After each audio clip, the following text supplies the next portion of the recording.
Ahí deberíamos estar grabando, sí. 2 de junio, Filosofía Medieval.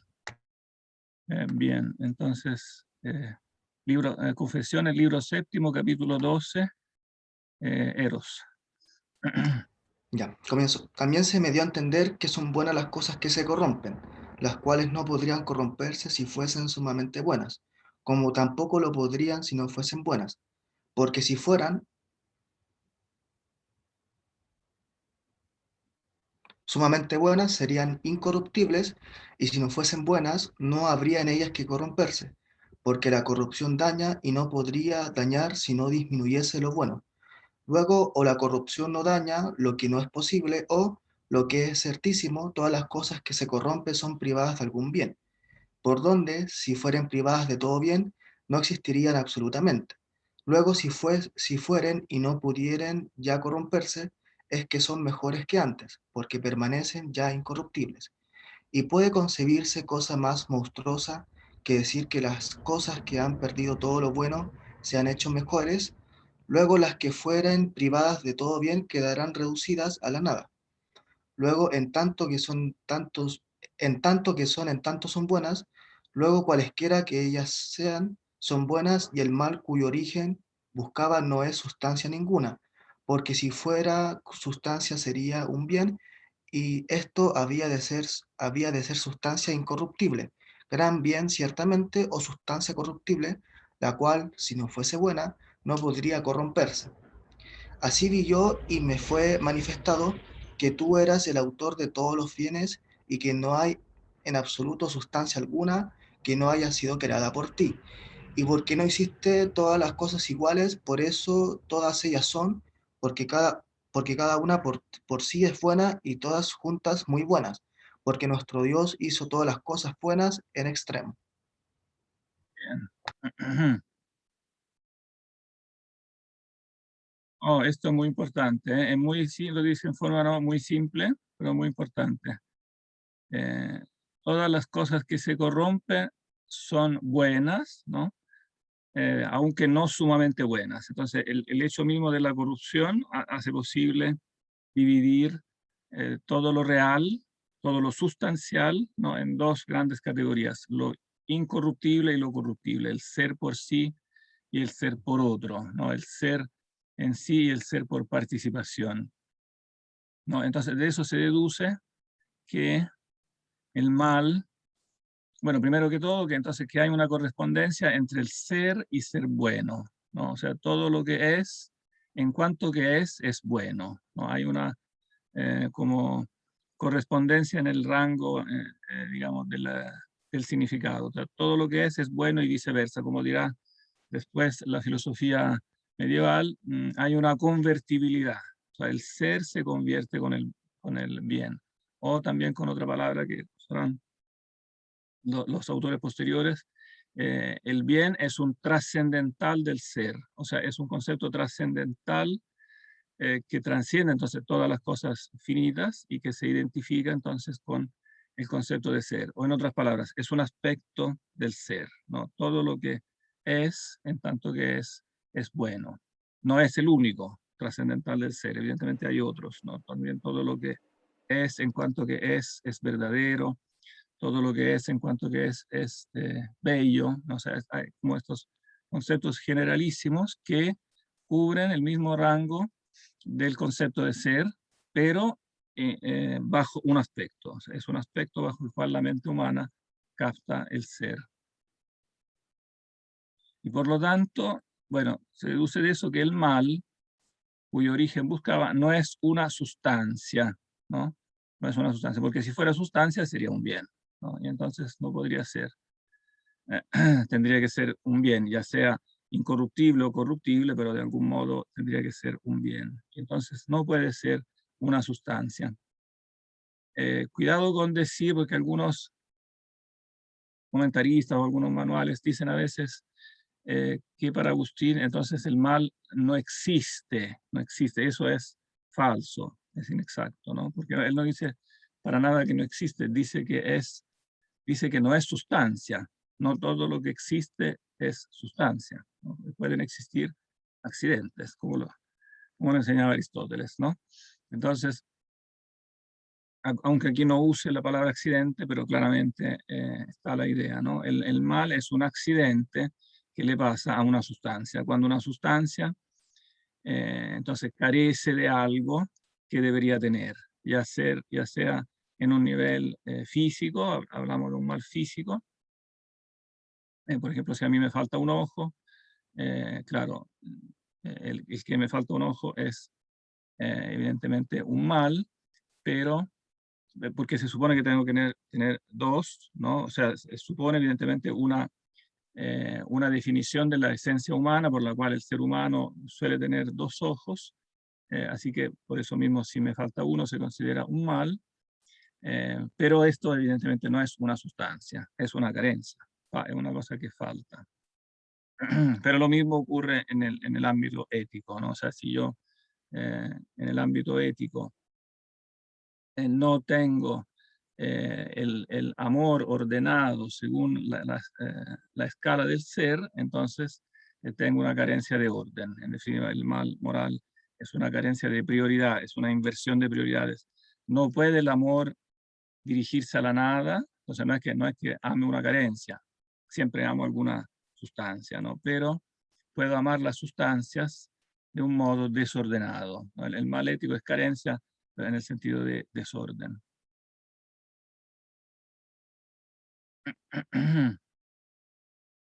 Por eso, bueno, entonces se resume que existe entonces una única esencia, ¿no? La esencia del ser, del bien, que es el autor, la causa, ¿no? De todos los bienes. Existe un bien que es causa de todos los bienes y que no hay en absoluto sustancia alguna que no haya sido creada, o sea, causada por ti.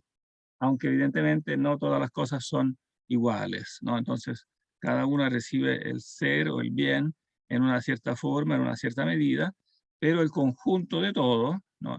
También las cosas, bueno, algunas cosas son superiores, otras inferiores, eh, pero todas contribuyen a formar el único conjunto del universo que es muy bueno, ¿no? Entonces, también las cosas inferiores contribuyen a esta bondad del universo. Bien, no sé si está claro aquí o hay preguntas.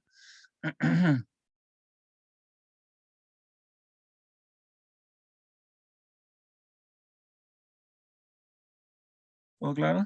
Profe, ¿Sí? entonces, respecto a eso, ¿podría decirse que el mal es temporal? Porque nace de lo corruptible, porque está en lo corruptible. ¿Es temporal? Sí, se podría decir que sí. Porque, porque es propio del universo corruptible, claro, y el universo corruptible es temporal, ¿no? Incluso él dice en la ciudad de Dios que incluso en los ángeles debe suponerse, si es que suponemos que hay un pecado, cuando los ángeles se rebelaron, los ángeles caídos, dice Agustín, tiene que suponerse ahí un tiempo, aunque sea diferente al tiempo del universo sensible, porque si no, no se podría dar una opción. O sea, claro, el mal físico supone la corrupción de las cosas físicas, por lo tanto el tiempo, pero también el mal moral supone tomar una opción. Y él dice, entonces tomar una opción implica un antes y un después, que yo estoy, aunque el tiempo de los ángeles no lo conocemos, está en otra esfera, etcétera, pero él dice, debe suponer de algún modo un tiempo, un antes y un después. Entonces sí, se puede decir que el mal necesariamente está relacionado con el tiempo. El mal físico, porque se refiere a la corrupción de las cosas físicas que por definición están en el tiempo, pero incluso el mal ético, ¿no? Necesita un tiempo para una opción. Bien, en todo caso, aquí como siguen el mismo concepto, podemos seguir y si hay observaciones, ahí me dicen. No sé si quiere seguir Eros o alguien más.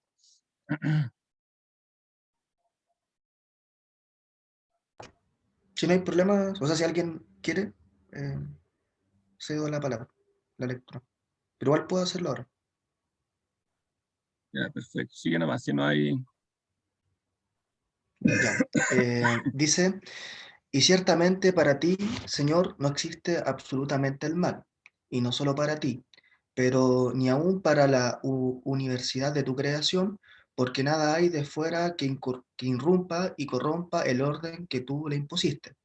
Mas en cuanto a sus partes, hay algunas cosas tenidas por malas porque no convienen a otras, pero como estas mismas convienen a otras, son asimismo buenas, y ciertamente en orden así todas son buenas. Y aún todas las que no dicen conveniencia entre sí, le dicen con la parte inferior de las criaturas que llamamos tierra, la cual tiene su cielo nuboso y ventoso apropiado para sí. No quiera Dios que diga, ojalá no existieran estas cosas, porque aunque no contemplara más que estas solas, desearía ciertamente otras mejores, pero aún por estas solas debiera ya alabarte, porque laudable te muestran en la tierra los dragones y todos los abismos, el fuego, el granizo, la helada, el viento, la tempestad, que ejecutan tu mandato, los montes y todos los collados, los árboles frutales y todos los cedros, las bestias y todos los ganados, los reptiles y todos los volátiles alados, los reyes de la tierra y todos los pueblos, los príncipes y todos los jueces de la tierra, las jóvenes y las vírgenes, los ancianos y los jóvenes, todos alaban tu nombre, más como también te alaban, oh Dios nuestro, en las alturas, todos tus ángeles y todas tus virtudes alaben tu nombre y el sol y la luna, todas las estrellas y la luz y el cielo de los cielos y las aguas que están sobre los cielos. Así que ya no deseaba cosas mejores, porque todas las abarca con el pensamiento, y aunque juzgaba que las superiores eran mejores que las inferiores, pero con más sano juicio consideraba que todas juntas eran mejores que solas las superiores. Entonces, aquí desarrolla el mismo concepto que decíamos antes, ¿no? Existen cosas diferentes, ¿no? Pero ninguna debe pensarse que sobra, ¿no? Todas son parte de un único conjunto, y sí, claro, una se puede decir que es mala porque no conviene a otra, porque, claro, pero eso es fruto no de las sustancias de las cosas, sino del desorden, ¿no? Desde que yo, no, por ejemplo, no utilice bien a una cosa, eh, y en cambio las cosas en orden a sí mismas son buenas y convienen a otras cosas para las cuales son buenas, ¿no? De manera que si cada cosa es buena, el conjunto el conjunto es mejor, ¿no? Todas juntas son mejores que solas las superiores.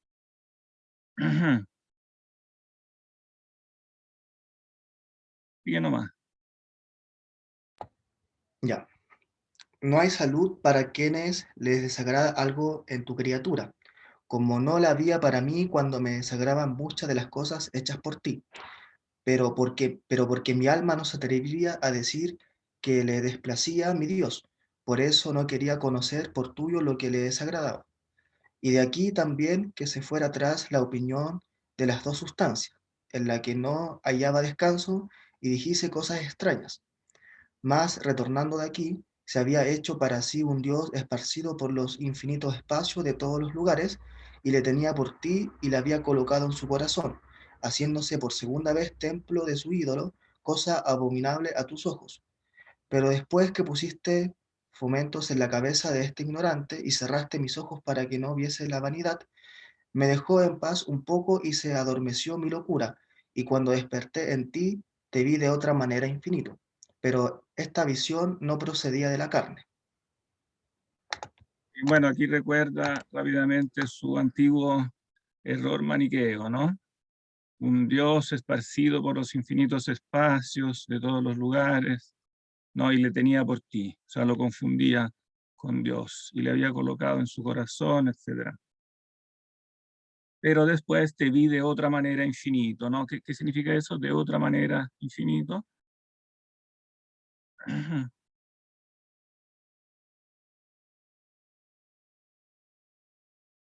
sea, de otra manera con Eh, respecto. ¿Mm? Se refiere a que lo vio como trascendente y no como inmanente a todo el mundo, que sería como lo infinito para el que solo ve lo sensible. Claro, claro. O sea, lo trascendente es completamente inmaterial, ¿no?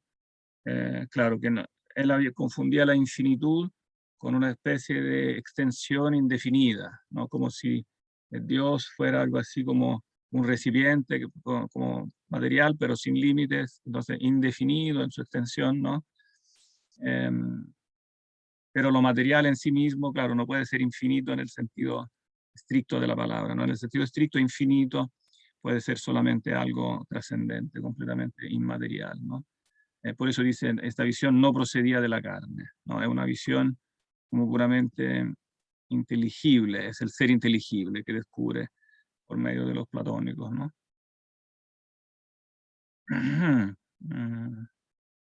Y nomás, eso es bastante simple, pero sigue aclarando el mismo concepto. Cuando te cansas, ahí avisas para que te den el relevo. No, no hay problema. Puedo continuar.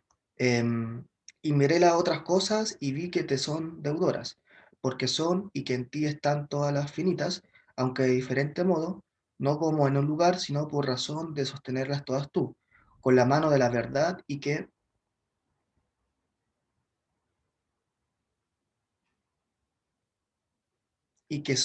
todas son verdaderas en cuanto son, y que la falsedad no es otra cosa que tener por ser lo que no es. También vi que no solo cada una de ellas dice con conveniencia con sus lugares, sino también con sus tiempos, y que tú, que eres el sol eterno, no has comenzado a obrar después de infinitos espacios de tiempo, porque todos los espacios de tiempo, pasados y futuros, no podrían pasar Espera ni que aquí venir hay un sino punto de más. No, no podrían sí, pasar. no podrían pasar ni venir sino obrando y permaneciendo tú. Sí, eso es muy importante también.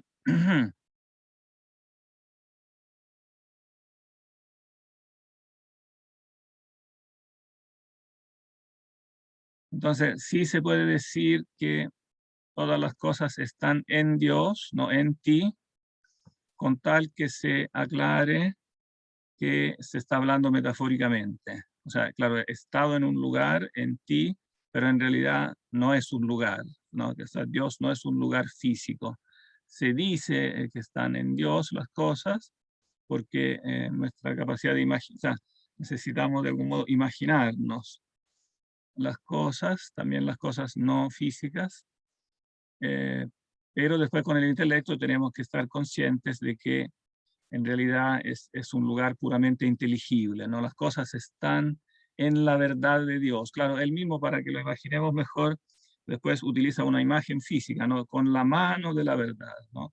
Tú las sostienes con la mano de la verdad. O sea, todas las cosas están en Dios porque participan de la verdad o de la forma, no tienen a Dios como, digamos, como causa formal, que a cada uno le da su forma.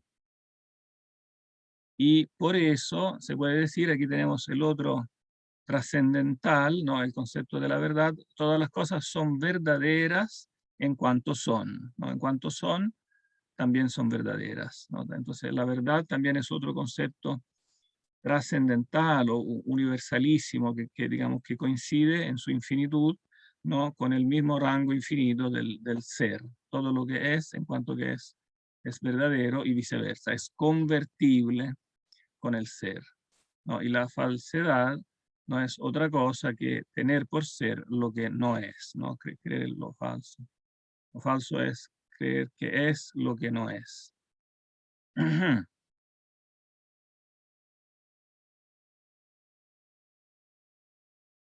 Oh, y esto otro también es importante, que entonces si también no solo el lugar, ¿no? Sino también el tiempo tiene que ver con la creación, no hay que atribuir a Dios entonces ni lugar ni tiempo, pues Dios es eterno y no ha comenzado a obrar después de infinitos espacios de tiempo, ¿no? Porque muchos preguntaban, ¿por qué Dios, o sea, si el mundo, por eso también creían muchas veces que el mundo era eterno, porque se preguntaban, bueno, ¿Y qué hizo Dios antes de crear? ¿Por qué no empezó antes? ¿No? Como si hubiera un cambio de decisión, como si Dios hubiera estado quieto por un cierto número de siglos y después hubiera empezado a crear. No, eso evidentemente hay que descartarlo, porque el tiempo mismo se refiere al ente creado, no al creador. Entonces no es que Dios hacía algo antes, evidentemente, de crear, porque antes del tiempo no existe tiempo, no hay un tiempo antes del tiempo, es contradictorio, ¿no? Solamente cuando Dios crea, o sea, entonces los tiempos pasan y vienen cuando Dios los crea, pero mientras tanto Dios permanece siempre igual, siempre eterno, no hay ningún cambio. La creación no es un cambio en Dios, no es que Él la decida si después de haberse quedado quieto durante un cierto número de milenios. Mm, Bien, ¿sí o no?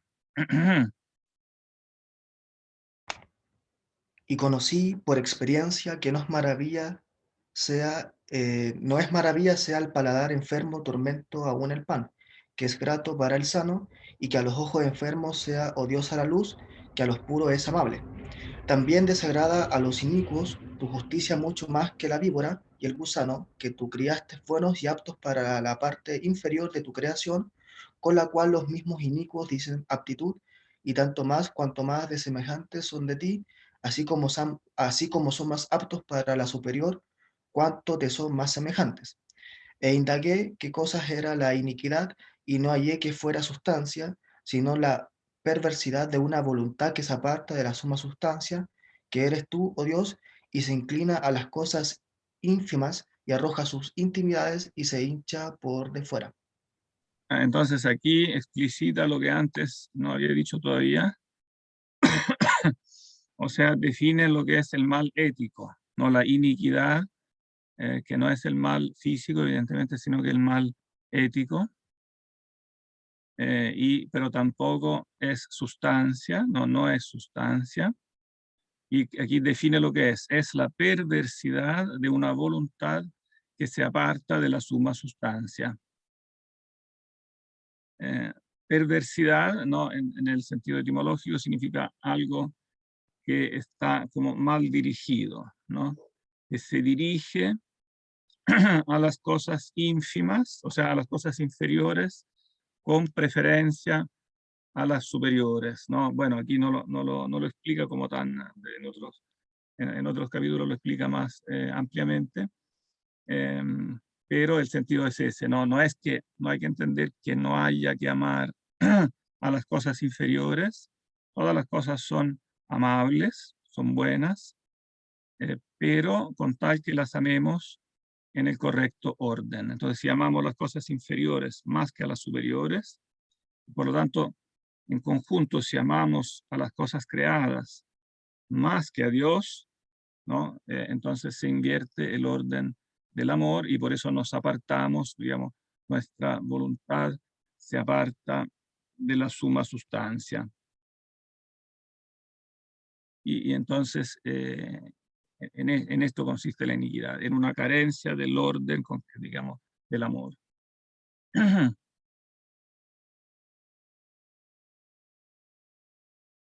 Bien, bien nomás.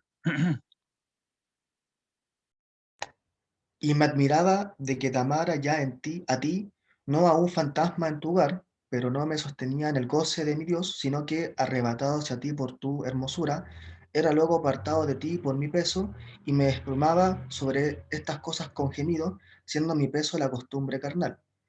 Más conmigo era tu memoria, ni en modo alguno dudaba ya de que existía un ser a quien yo debía adherirme, pero a quien no estaba yo en condición de adherirme, porque el cuerpo que se corrompe abeja el alma y la morada terrena deprime la mente que piensa muchas cosas. Asimismo, estaba certísimo de que tus cosas invisibles se perciben desde la constitución del mundo por la inteligencia de las cosas que has creado, incluso tu virtud sempiterna sempiterna y tu divinidad. Eterna. Sempiterna, perdón, y tu divinidad. Porque buscando yo de dónde aprobaba la hermosura de los cuerpos, ya celestes, ya terrestres, y qué era lo que había en mí para juzgar rápida y cabalmente las cosas mudables, cuando decía, esto debe ser así, aquello no debe ser así, buscando, digo, de dónde juzgaba yo, cuando así juzgaba, hallé que estaba la inconmutable y verdadera eternidad de la verdad sobre mi mente mudable. Y fui subiendo gradualmente de los cuerpos al alma, que sienten por el cuerpo, y de aquí al sentido íntimo, al que comunican o anuncian los sentidos del cuerpo, las cosas exteriores, y hasta el cual pueden llegar las bestias.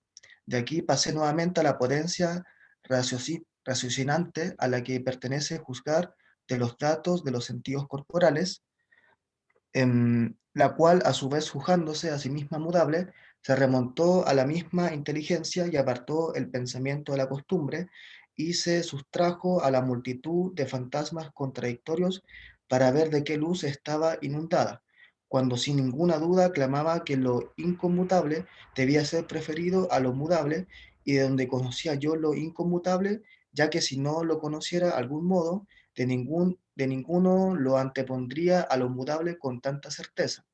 Y finalmente llegué a lo que es en un golpe de vista trepidante. Entonces fue cuando vi tus ojos invisibles por la inteligencia de las cosas creadas, pero no pude fijar en ella mi vista, antes hería de nuevo mi flaqueza.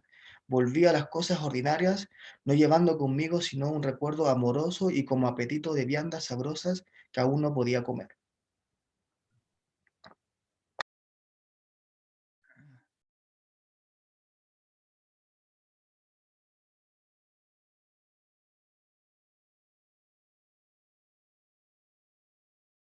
Bien, aquí hay dos niveles este capítulo es importante, pero también un poquito complejo, porque tiene como dos niveles de significado.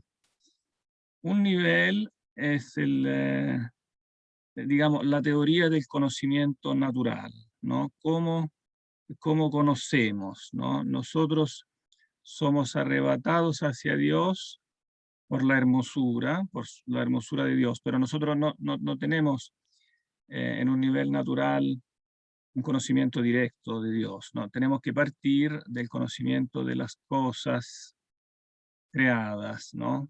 Como lo dice también el apóstol Pablo en este versículo que es fundamental, es una de las referencias bíblicas clave de la filosofía cristiana, que como las realidades invisibles de Dios, o sea, en otras palabras, los atributos invisibles de Dios, ser, bondad, eternidad, etcétera, puede percibirse a través de la inteligencia de las cosas creadas. O sea, cuando yo entiendo las cosas creadas, esos atributos que le atribuyo a las cosas creadas, después me guían a entender los atributos del ser supremo que es Dios. Y fundamentalmente son esos mismos conceptos que ya mencionamos: ser, bondad, verdad, belleza.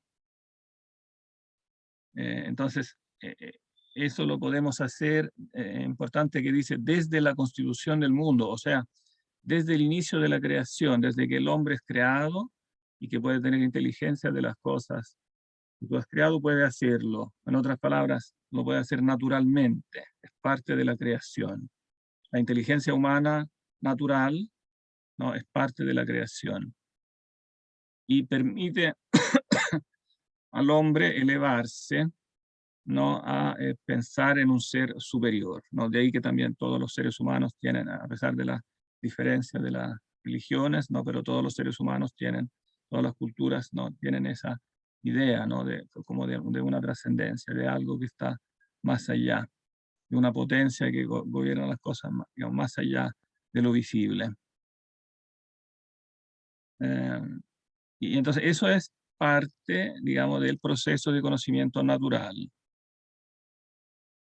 Para entender eso, entonces hay que buscar de dónde, o sea, qué hay dentro de la mente que me permite aprobar la hermosura de los cuerpos. O sea, que tiene que haber algo como innato, usando una palabra que después creará la filosofía medieval posterior, debe haber algo como innato en la mente, ¿no? Un criterio de juicio, que es lo que hay en mí naturalmente,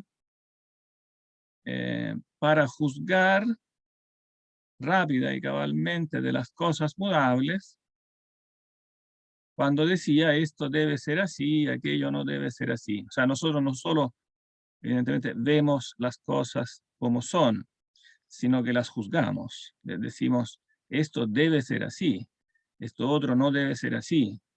Eh, si vemos entonces un árbol que no tiene fruto, nos preguntamos por qué. No, ¿por qué esto tiene fruto y este otro no? Debería tener frutos. O si vemos a alguien que se porta mal, decimos, esto no debe ser así. No es que nosotros simplemente veamos las cosas que son, sino que las juzgamos. Decimos, no, es que este se portó mal, no hizo esto y no debería hacerlo, ¿no? Profesor, Entonces, ¿sí? o sea, el hecho de juzgarla también tiene que ir en línea con lo que Dios considera bueno, o sea, con lo que es Dios en sí, el juzgar a las cosas. Claro, porque en el fondo es una huella en la mente humana de la propia esencia de Dios, ¿no? Como hay una huella en la mente de la esencia de Dios, por eso el metro de juicio es ese, digamos, que permite juzgar si algo es más o menos bueno, ¿no? O sea, hay un parámetro de juicio que es innato, ¿no? Porque cuando nosotros pensamos, lo utilizamos. No es que nosotros lo encontremos al pensarlo, sino que para poder empezar a pensar ya utilizamos como ese parámetro. Entonces lo tenemos ya como innato. No sé si se entiende. Eso es un punto importante, así que si tienen ahí dudas.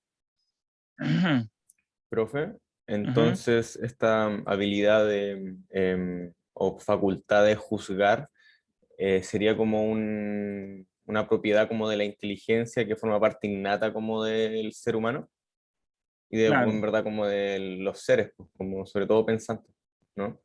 claro. O sea, es propio del pensamiento el funcionar con digamos, con una noción primitiva que se usa como parámetro, sin lo cual no se podría empezar a pensar. No no es algo que nosotros encontremos razonando, porque para poder empezar a razonar necesitamos eso.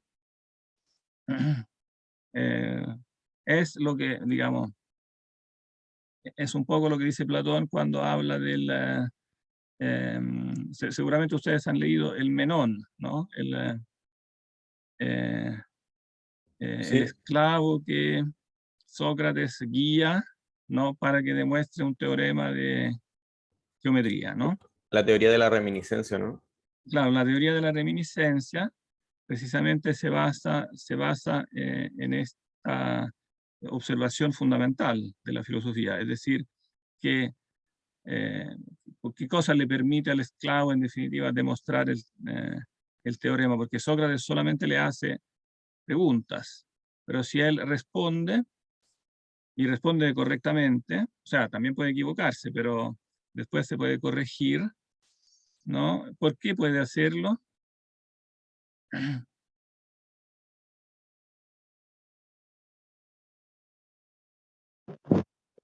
Puede corregirse porque había verdad, en, Claro, por la claro, virtud de porque en que se su propia equivocó. mente él tiene el criterio de la verdad.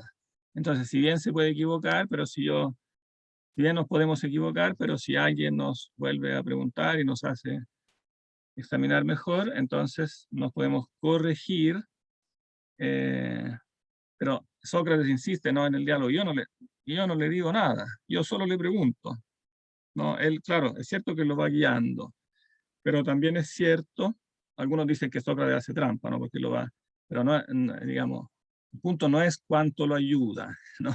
O si, el punto no es si el esclavo es más o menos brillante, ¿no? El punto es que quiere mostrar es que la mente humana tiene en sí ciertos principios, no es que esté aprendiendo de Sócrates en el sentido que le esté Sócrates poniendo en la cabeza el teorema. No se puede poner algo en la cabeza de alguien más. Ese es el punto. Es uno que tiene que reconocer la verdad de algo en su mente. Pero para reconocer uno la verdad de algo en su mente, quiere decir que en su mente tiene que ya estar ese parámetro, ¿no? Ese criterio último de juicio que me guía y que permite reconocer, ¿no? Reconocer que algo es verdadero. Ese es el punto fuerte, diríamos, el descubrimiento sólido de la teoría de la reminiscencia, que conocer es, en último término, reconocer algo como verdadero. Pero si yo lo reconozco verdadero es porque en la mente tengo el modelo, como el criterio, como la unidad de medida que me permite decir, ah, sí, eso es verdadero. No, no es que lo crea porque lo dice Sócrates, sino que lo reconoce como verdadero, ¿no? Y eso es lo mismo que dice Aristóteles después en Los Analíticos, cuando dice que, eso no sé si lo leyeron, cuando habla de los primeros principios, ¿no? Que todo juicio últimamente está basado en principios, pero hay ciertos principios primeros que no pueden, digamos, ser demostrados ni enseñados, en definitiva, que están en la mente humana como tal, ¿no? Claro, Aristóteles lo dice de forma tal que no parezca excesivamente igual a lo que está diciendo Platón, pero en el fondo reconoce, claro, aunque lo diga con otras palabras, en el fondo está reconociendo la misma verdad, ¿no? Hay en la mente humana algo que es el punto de partida, ¿no? Es el punto de partida que nos permite juzgar. Claro que nos podemos equivocar al hacer los juicios, pero no nos podemos equivocar en este concepto básico, porque ese lo tenemos de fábrica, ¿no? Digamos, no puedes estar equivocado porque lo tenemos, digamos, es algo evidente a la mente que tenemos desde siempre, no es algo que fabriquemos nosotros.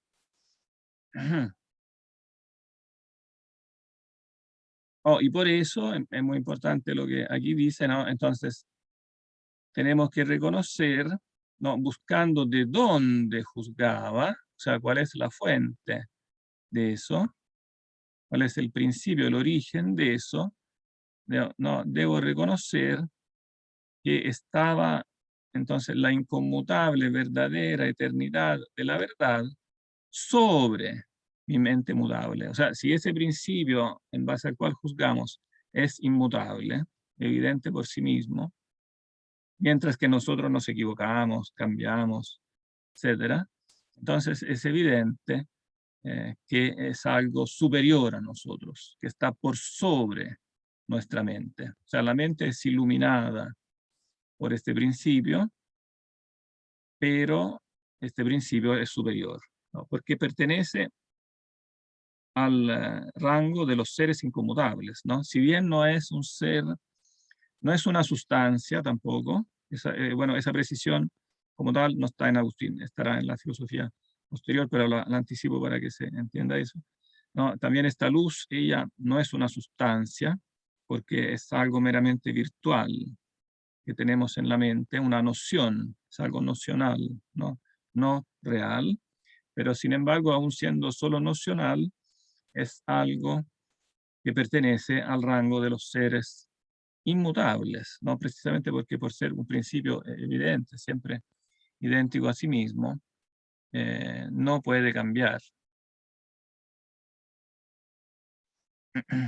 Y por eso, bueno, eso mismo es lo que permite tener lo que aquí llama la memoria de Dios, ¿no? Conmigo era tu memoria, o sea, en mi memoria está Dios, porque Dios es quien últimamente es la causa suficiente de, de este principio inmutable, ¿no? Este principio inmutable de la mente debe tener una causa, que siendo algo meramente virtual, nocional, no puede ser algo que existe por sí, no es una sustancia.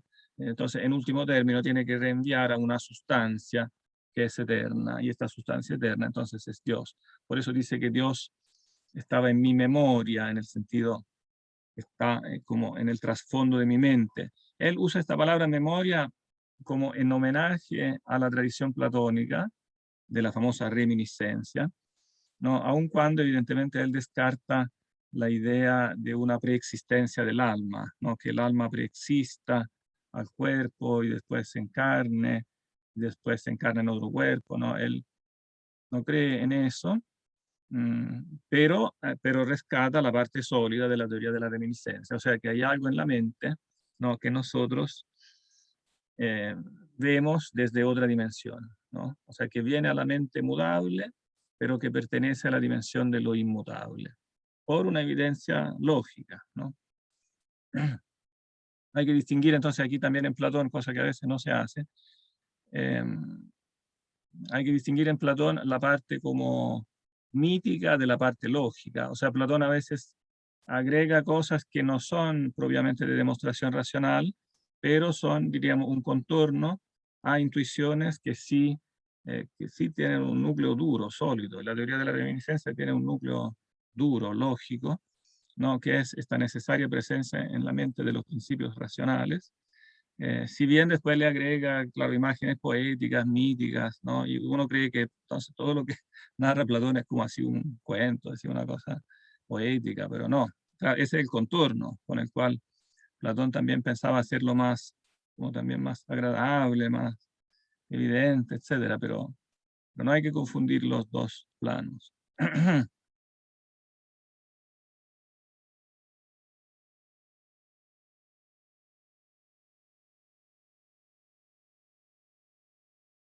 Oh, y por eso, bueno, después hace también este itinerario, ¿no? Con el cual entonces la mente puede subir de las criaturas inferiores, ¿no? De los cuerpos al alma, puede entonces hacer como un itinerario de conocimiento, ¿no?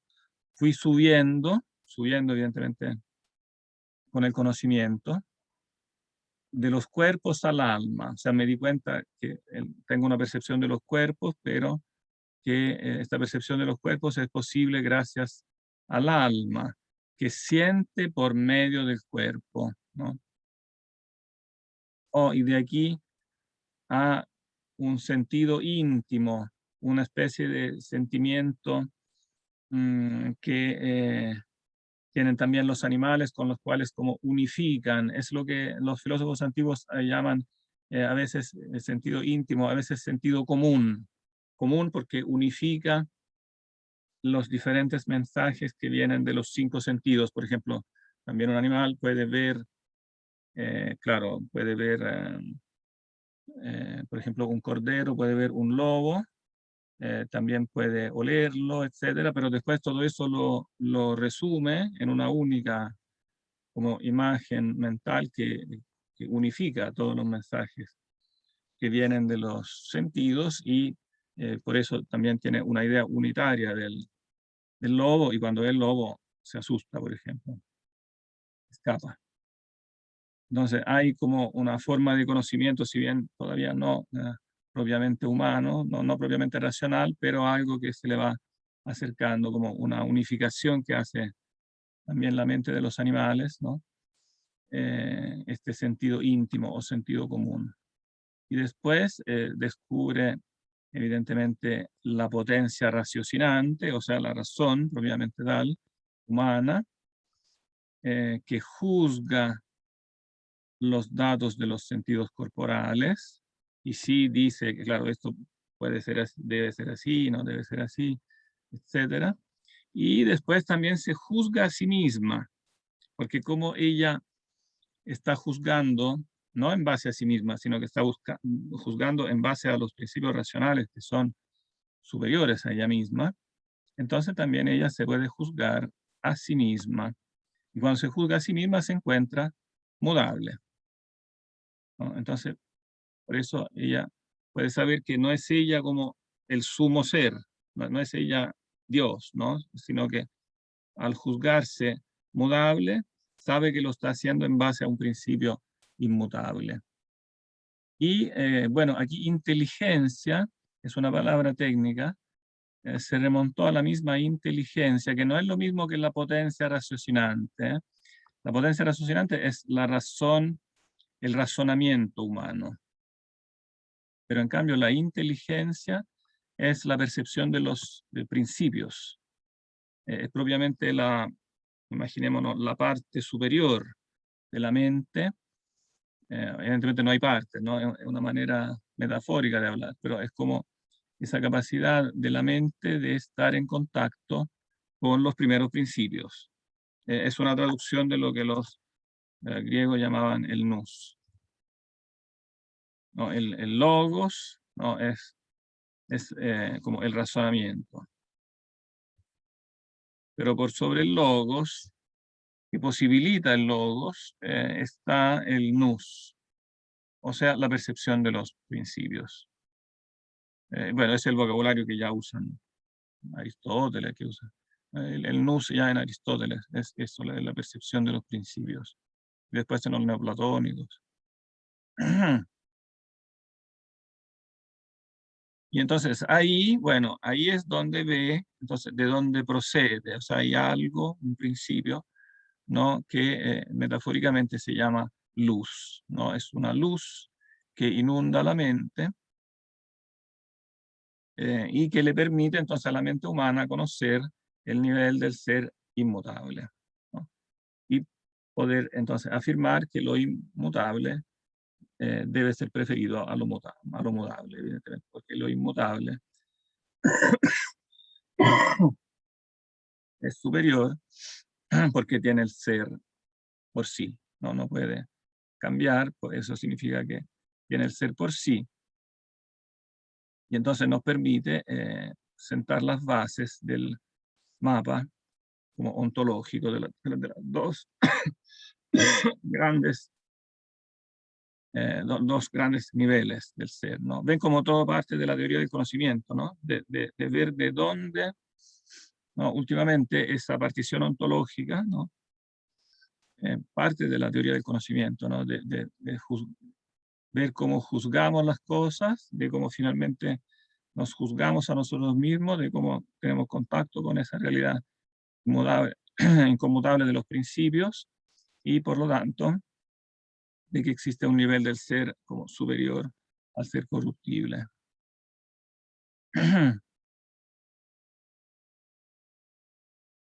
Y eso significa no ver tus cosas invisibles por la inteligencia de las cosas creadas, ¿no? O sea, ver, en otras palabras,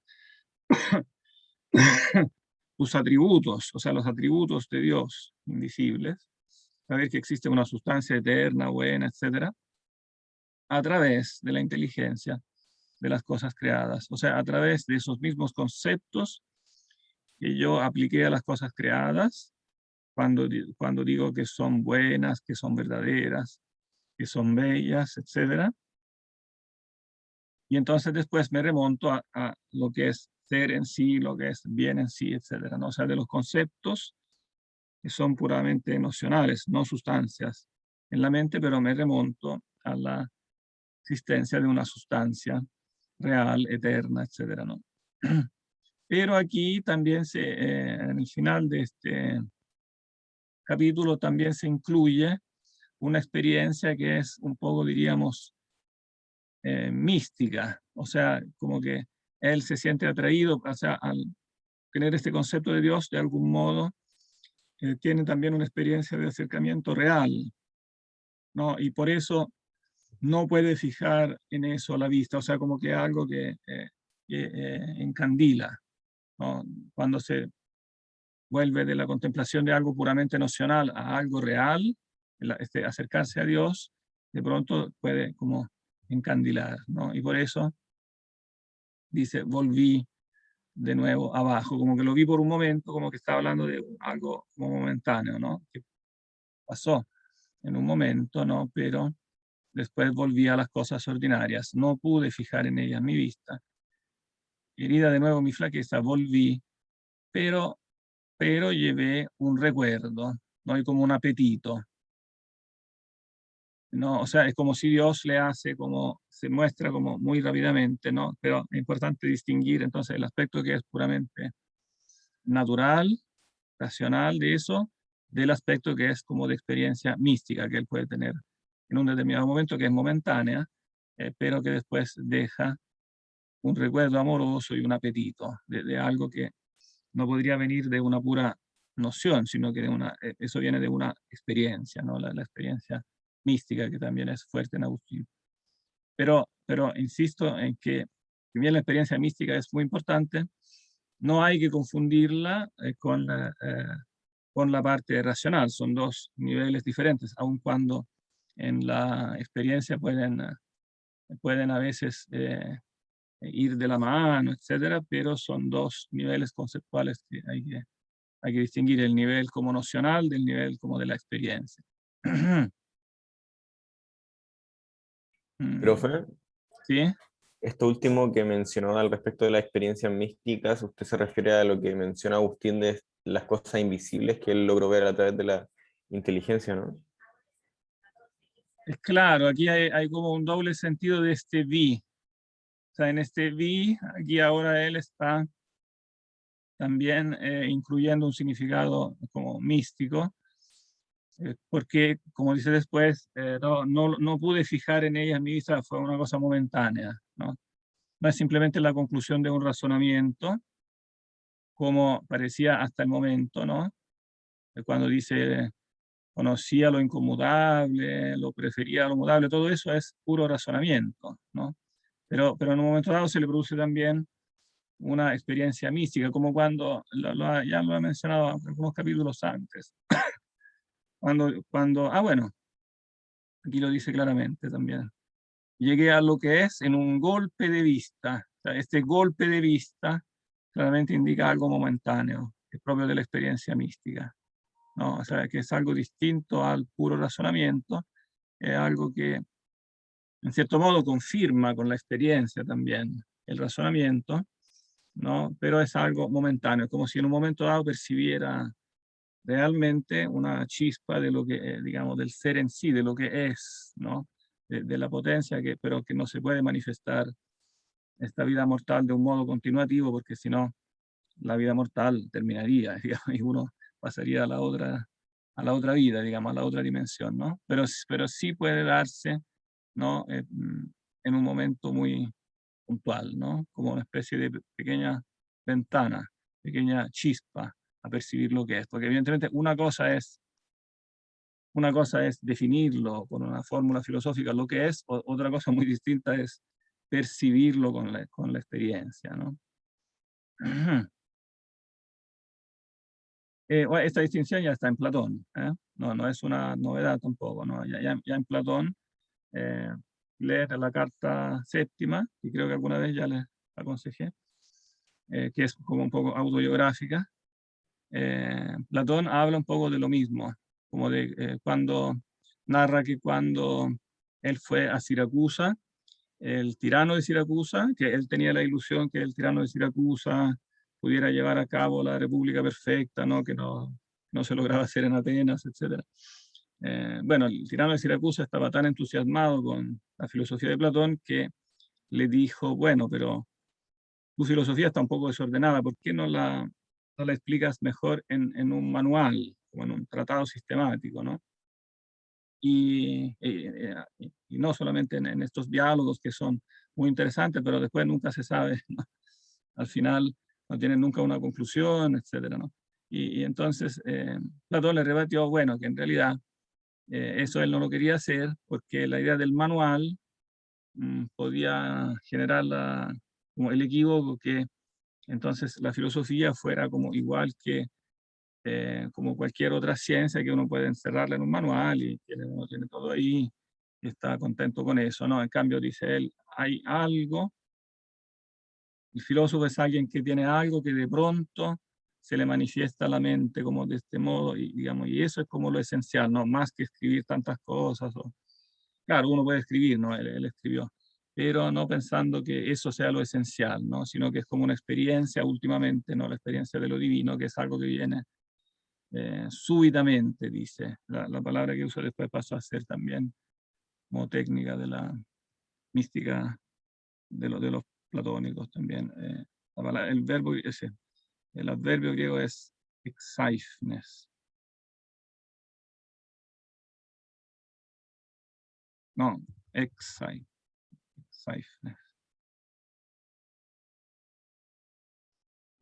que indica precisamente esta como cualidad de ser puntual, corto, como un flash, así como un flash de luz que se produce en un cierto momento y que después deja, que es muy corto, pero que después deja un recuerdo, ¿no? Deja un recuerdo y por lo tanto también un apetito, ¿no? Sin lo cual eso quedaría algo, claro, meramente conceptual, que yo lo podría también dominar conceptualmente, ¿no? Hacer unas clases sobre eso, pero finalmente no llegaría a lo que es, digamos, tener acceso de algún modo a lo divino realmente, ¿no?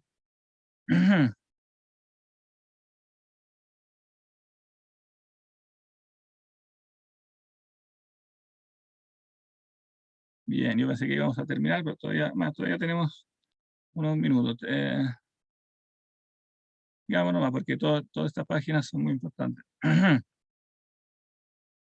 sé si quiere seguir Eros o hay algún otro voluntario.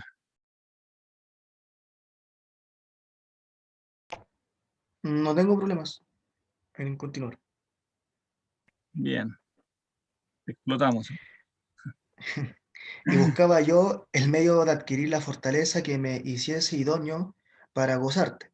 Ni había de hallarla sino abrazándome con el mediador entre Dios y los hombres, el hombre Cristo Jesús, que es sobre todas las cosas Dios bendito por los siglos, el cual clama y dice, yo soy el camino, la verdad y la vida. Y el alimento mezclado con carne, que yo no tenía fuerzas para tomar, por haberse hecho el verbo carne a fin de que fuese amamantada nuestra infancia por la sabiduría, por la cual creaste todas las cosas. Pero yo, que no era humilde, no tenía a Jesús humilde por mi Dios, ni sabía de qué cosa pudiera ser maestra su flaqueza, porque tu verbo, verdad eterna, trascendiendo las partes superiores de tu creación, levanta hacia sí a las cosas que están, levanta hacia sí a las que están ya sometidas, al mismo tiempo que las partes inferiores se edificio para sí una casa humilde de nuestro barrio, que por cuyo medio abatiera en sí mismo a los que había de someterse y los atrajese así, sanándoles el tumor y fomentándoles el amor, no sea que, fiados en sí, se fuesen más lejos, sino por el contrario, se hagan débiles viendo ante sus pies débil a la divinidad por haber participado de nuestra túnica pelícea, y cansados se arrojen en ella para que al levantarse, ésta los eleve.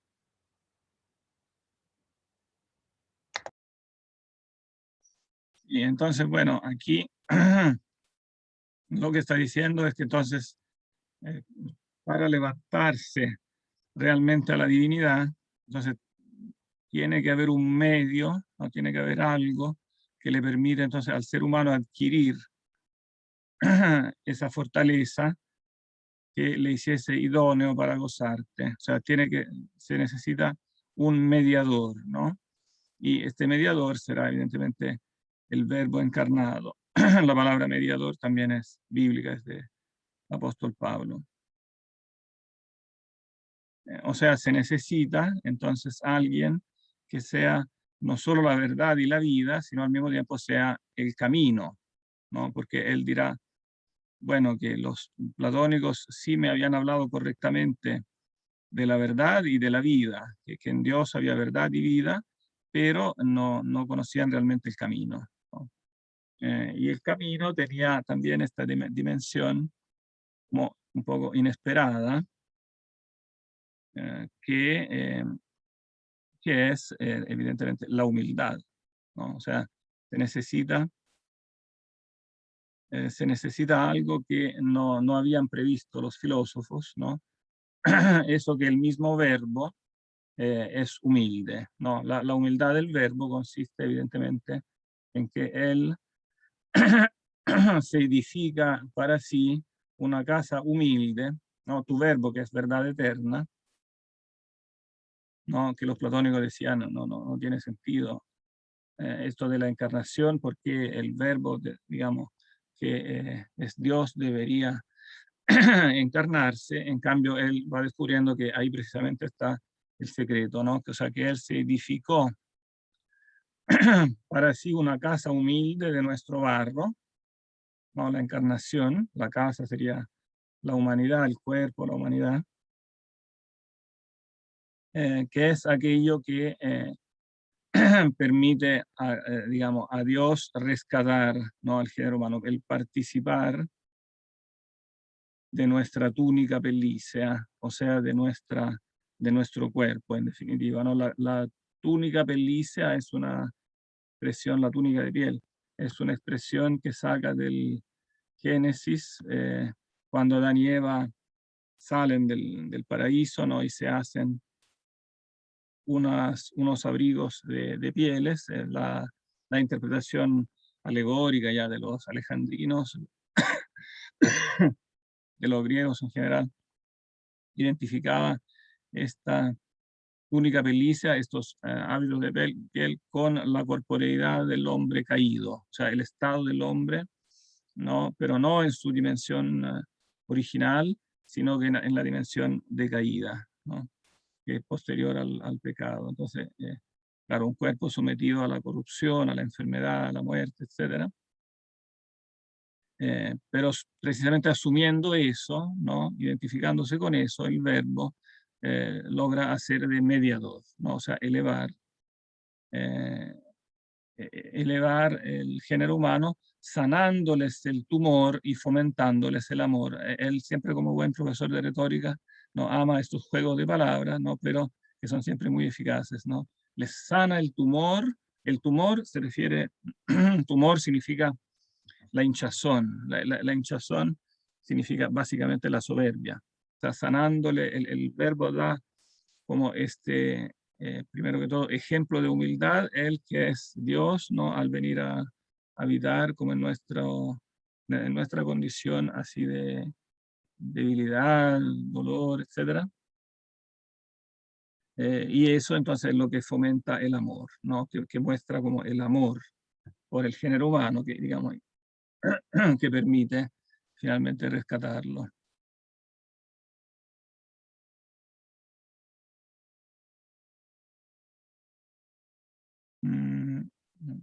Bueno, aquí después corrige algunos errores precisamente cristológicos. Vale, leamos eso también, que igual es importante. No vamos a alcanzar a terminar yo, así que terminaría, falta todavía un poquito. Leamos 19 también. Ya, voy a continuar. Pero yo entonces juzgaba de otra manera, sintiendo de mi Señor Jesucristo tan solo lo que se puede sentir de un varón de extraordinaria sabiduría, a quien nadie puede igualarlo. Sobre todo, parecíame haber merecido de la divina providencia a favor nuestro una tan gran autoridad de magisterio por haber nacido maravillosamente de la Virgen, para darnos ejemplo de desprecio de las cosas temporales en pago de la inmortalidad. Más que misterio encerrarán aquellas palabras. El verbo se hizo carne, ni sospecharlo siquiera podía. Solo conocía, por las cosas que de él nos han dejado escritas, que comió y bebió, durmió, paseó, se alegró, se estremeció y predicó, y que la carne no se juntó a tu verbo, sino dotada de alma y razón. Conoce esto todo el que conoce la inmutabilidad de tu verbo, la cual ya conocía yo en cuanto podía, sin que dudara un punto siquiera en esto, porque en efecto, mover ahora los miembros del cuerpo a voluntad o no moverlos, estar dominado de algún efecto o no lo estar, proferir por medio de signos sabias sentencias o estar callado, indicios son de mutabilidad de un alma y de una inteligencia. Todo lo cual, si fuese escrito falsamente de aquel, periclitaría a causa de la mentira todo lo demás, y no quedaría en aquellas letras esperanza alguna de salud para el género humano. Pero como son verdaderas las cosas ahí escritas, reconocía yo en Cristo al hombre entero, no cuerpo solo de hombre o cuerpo y alma sin mente, sino al mismo hombre, el cual juzgaba debía ser preferido a todos los demás, no por ser la potencia de la verdad, sino por cierta extraordinaria excelencia de la naturaleza humana y una más perfecta participación de la sabiduría. Alipio, en cambio, pensaba que los católicos de tal modo querían a Dios revestido de carne, que en Cristo fuera de Dios y la carne no había alma, y así no juzgaba que hubiera en él mente humana. Y como estaba bien persuadido de que todas aquellas cosas que nos han dejado escritas de él no podían ejecutarse sino es por una criatura viviente y racional, de ahí que se moviera muy perezosamente hacia la verdadera fe cristiana. Pero cuando después conoció que este error era el de los herejes apolinaristas, se congratuló y atemperóse a la fe católica. En cuanto a mí, confieso que conocí un poco más tarde la diferencia que había en orden a la interpretación de las palabras "el verbo se hizo carne" entre la verdad católica y la falsedad de Fotino, porque la reprobación de los herejes hace destacar más el sentir de tu iglesia y lo que tiene por sana doctrina, porque conviene que haya herejías, fiará que los probados se hagan manifiestos entre los débiles. Yo creo que ese es un error.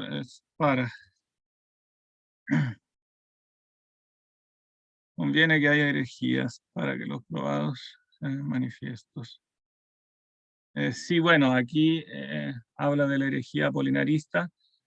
Apolinar es un obispo sirio que vivió en el siglo IV, participó de la controversia arriana, fue enemigo de Arrio, pero digamos, también la herejía que defendió él tuvo mucha resonancia, fue muy importante. La herejía consiste en decir que en Cristo, cuando se dice que el verbo se hace carne, entonces que solamente hay en Cristo verbo y cuerpo. O sea, él identifica carne con cuerpo humano y por lo tanto no hay alma, o sea, no hay una mente racional humana, ¿no? No había alma, lo que también el amigo Alipio, ¿no? Que es uno de los mejores amigos de Agustín, que después también será obispo. En ese momento también había pensado que pudiera ser correcta la doctrina que decía que no había en Cristo alma humana, o sea que era solamente el logos y un cuerpo humano, porque Apolinar razonaba así, decía, si hubiera un alma, una mente humana, entonces esta mente humana pensaría con su cabeza y podría entrar en conflicto entonces con el verbo. Habría como casi dos mentes en conflicto, porque estaría el verbo y otra mente, la mente humana, y entonces habría como un desdoblamiento y como un posible conflicto interno. Por eso mejor plantear a Cristo como simplemente como un Dios que pasea por la tierra con una carne humana, pero evidentemente eso vendría a negar que realmente Cristo es un hombre, porque si fuera solo el cuerpo humano, entonces le faltaría una parte importante, ¿no?, al ser humano y no podrían ser verdaderas, ¿no?, también muchas cosas que se narran de Jesús, no solamente que comió, bebió, paseó, pero también se alegró, ¿no?, se estremeció. No, también se le atribuyen muchos sentimientos y pensamientos humanos, no se dolió, lloró, etcétera, etcétera, que si no tuviera un alma humana sería imposible, entonces sería falso todo eso que se narra de él, ¿no?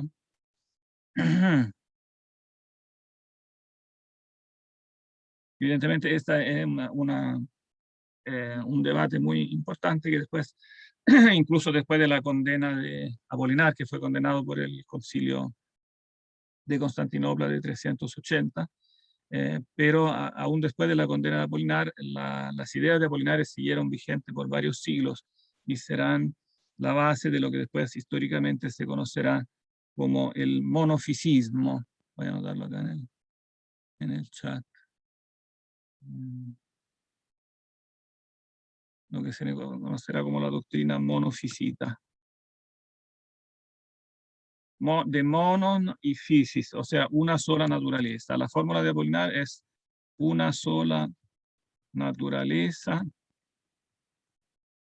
del verbo encarnado. Después el patriarca Cirilo, posterior a posterior al siglo IV, en pleno siglo V, retomará esta fórmula de Apolinar, considerándola de Atanasio, sin saber siquiera que era de Apolinar, porque como Apolinar había sido condenado, sus obras en gran parte fueron destruidas. Quedaron fragmentos, pero algunas de las fórmulas quedaron vigentes. Y bueno, sobre esta fórmula, una sola naturaleza del Verbo encarnado, durante siglos se debatió, ¿no?, si en Cristo había una o dos naturalezas, ¿no? La doctrina monofisita, con varios matices, ¿no?, tiende a decir que entonces Cristo, si bien Él se encarna, pero la naturaleza divina de algún modo absorbe la naturaleza humana, de manera tal que finalmente hay una sola naturaleza, la naturaleza divina, ¿no? Y en cambio los concilios finalmente de la Iglesia dirán que eso no es así, que son dos la naturaleza, de manera que después la doctrina católica será la doctrina dificita, o a veces dioficita. Dificita. O sea, de las dos naturalezas, que hay dos naturalezas que se unen, ¿no? Y si bien la persona del verbo, digamos, la persona es la persona del verbo, hay una sola persona, sin embargo, las dos naturalezas quedan como inconfusas, no es que una sea absorbida por la otra, ¿no? Si una fuera absorbida por la otra, finalmente la humanidad se anularía, ¿no? Entonces, digamos, este debate es muy importante, ¿no? Porque, claro, no es solo el aspecto teológico, sino que el aspecto filosófico, que finalmente qué relación hay entre naturaleza divina y naturaleza humana. Si en Cristo la naturaleza humana es absorbida por la divina, eso también filosóficamente puede orientar a una antropología en que la humanidad finalmente se disuelve en la divinidad, ¿no? Y pierde entonces importancia, pierde valor, ¿no? Eros. Profe, lo que no me queda claro, eso sí, que, o sea, en este caso para Agustín, o sea, la naturaleza de Cristo sería como una especie de, en el caso de su, en tanto que es humano, vendría siendo lo más perfecto dentro de la imperfección que es lo que es ser humano, y por otro lado, dentro de su naturaleza divina, no llegaría a ser lo mismo que Dios, puesto que es humano, pero igual, de todas maneras, igual tendría como esta naturaleza, pero en un grado distinto de perfección. ¿Estaría bien esa traducción? Pero no entendí, no, de nuevo. Que en el caso de Cristo, en el caso de su naturaleza humana, sería la más perfecta dentro de todas las que son, de toda la humanidad, pues, en tanto Sí. que es imperfección, ¿cierto? Pero por otro lado sería imperfecta en relación con su naturaleza divina, puesto que no es perfecta como Dios, pues, como el principio de todas las cosas. ¿Sería Claro. esa una buena traducción de lo que nos dice Agustín, no? O sea, lo que dices está bien, sí. O sea, la naturaleza humana en Cristo sería la naturaleza humana en su máxima expresión, claro, porque sería una naturaleza humana sin pecado, en definitiva, ¿no? Que está unida al verbo de manera tal que la mente humana, claro, el problema que pone Apolinar era como, como dice aquí Agustín, es útil que haya herejes, porque también los herejes ayudan como a profundizar estos conceptos, ¿no? El razonamiento que hacía Apolinar no era estúpido, ¿no? O sea, él ponía un problema serio. Como hay un gran misterio en esto de que la mente humana en Cristo se adecua perfectamente a la voluntad divina, ¿no? Entonces, claro, ¿no? Él dice un posible conflicto, pero en realidad ese conflicto no se da precisamente porque la mente humana se adecua, se armoniza perfectamente con la voluntad divina, ¿no? Y en ese sentido, en esta perfecta armonización está entonces la mejor expresión de la naturaleza humana. Pero siempre la naturaleza humana es limitada, inferior. Claro, no es que se absorba en la divinidad, sino que mantiene sus limitaciones, ¿no? Por eso puede sufrir, morir, etc. Y entonces, pues lo importante es que, digamos, se mantenga como tal, claro, no se absorba finalmente en la divinidad, sino que la naturaleza humana es algo que Dios crea como un bien, y por lo tanto no la crea, digamos, después para anularla, ¿no? Que es después también crítica que Agustín le hará a los platónicos en la ciudad de Dios, ¿no? La naturaleza humana está hecha para divinizarse en el sentido de participar de la visión, digamos, gozar de la visión de Dios, pero no para anularse, no para divinizarse en el sentido de dejar de existir, digamos, y de absorberse en Dios, ¿no? Entonces, es fundamental para la valoración de la naturaleza humana en sí misma, como un fin, digamos, que Dios se propone para que entonces exista y para que tenga un fin de felicidad, contemplando a Dios, y no simplemente para que se anule. Entiendo. Muchas Parece que gracias, ya me queda mejor el argumento. queda más claro. Bien, parece que ya nos pasamos de la hora. Así que vamos a descansar un poquito. Y la próxima vez nos tocaría entonces ya terminar este libro séptimo. Sobre esto, como lectura, como sobre este tema de la verdad y de la teoría del conocimiento, aconsejo leer con especial atención los capítulos centrales de la verdadera religión, de la verdadera religión, donde explica con un poquito más de amplitud eso. Aquí igual lo explica, pero más sintéticamente. Ahí en esos capítulos, sobre todo del 29 hasta el 39, como esos 10 capítulos centrales del De Vera Religione, se difunde un poco más, puede ser útil. Lo voy a anotarlo acá. Como del 29 más o menos. O sea, no más o menos, precisamente, del 29 al 39, de los capítulos, no de la división en parágrafos. Bien, entonces, si Dios quiere, nos veremos el próximo miércoles. Ahí cualquier cosa, igual me escriben. Vamos a dejar. Ya, profe, cuídese mucho.